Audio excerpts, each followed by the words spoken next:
আমার বঙ্গবন্ধু আমাকে শেখায় ন্যায্যতা, ধর্মনিরপেক্ষতা, আপোষহীনতা আর সাহসিকতা। 1972 সালের 8ই জানুয়ারির কথা। বঙ্গবন্ধু তখন লন্ডনে। ব্রিটিশ প্রধানমন্ত্রী এডওয়ার্ড হিথ তার রাষ্ট্রীয় সফর সংক্ষিপ্ত করে লন্ডনে ফিরে এসেছেন।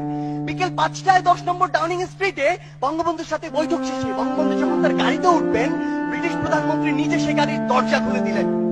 প্রথার বিরুদ্ধে তিনি কেন এই কাজ করলেন, সাংবাদিকদের প্রশ্নে তিনি উত্তরে বলেছিলেন, আমি জানি আমি কাকে সম্মান জানিয়েছি, আমি জানি কাকে কতটুকু সম্মান জানাতে হয়। তিনি কোন সাধারণ মানুষ নন, তিনি একটি জাতিকে মুক্তিদাতা, এক মহান বীর।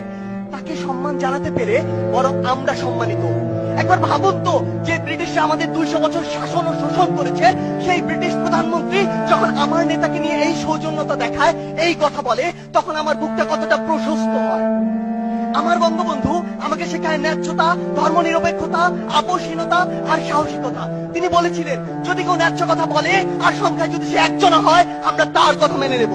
আমার বঙ্গবন্ধু বলেছিলেন, এই বাংলাদেশ হবে ধর্মনিরপেক্ষ দেশ, যেখানে ধর্ম নিয়ে কোনো ব্যবসা করা চলবে না। আমার বঙ্গবন্ধু মুচলেখা দিয়ে নিজের ছাত্রত্ব ফিরিয়ে নেননি, অন্যায়ের সাথে আপোষ করেননি। আমার বঙ্গবন্ধু দেখিয়েছেন কিভাবে নারীকে সম্মান করতে হয়। তিনি বলেছিলেন, এই স্বাধীন বাংলায় যত বীরঙ্গনা রয়েছে, তার বাবার নামের পাশে আমার নাম লিখে দিও আর ঠিকানা দিও ধানমন্ডি 32। আমার বঙ্গবন্ধু আমাকে শেখায় কিভাবে বিচক্ষণ আর দূরদর্শী হতে হয়। 1968 সালে একটি সাক্ষাৎকার তিনি বলেছিলেন, আওয়ামী লীগ দৃঢ়ভাবে সমাজতন্ত্র বিশ্বাসী।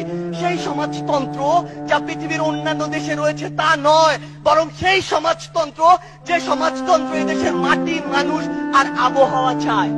আমার বঙ্গবন্ধু হচ্ছে সেই বঙ্গবন্ধু। এমন হাজারো অনুসরণীয় ও অনুকরণীয় না বলা কথা আর গল্পের মধ্য দিয়ে বঙ্গবন্ধু হয়ে উঠেছেন আমার বঙ্গবন্ধু। পরিশেষে ওপারে ওপারে অপার অপার স্বপ্নে আমার দিকে, আমাদের দিকে, বাংলাদেশের দিকে চেয়ে থাকা বঙ্গবন্ধুর উদ্দেশ্যে বলতে চাই, ওরা ভেবেছিল তোমাকে হত্যা করলেই হয়ে যাবে সব শেষ। ভাবেনি ওরা বঙ্গবন্ধু মানেই বাংলাদেশ। হ্যাঁ, আমার বঙ্গবন্ধু মানে বাংলাদেশ। ধন্যবাদ সবাই।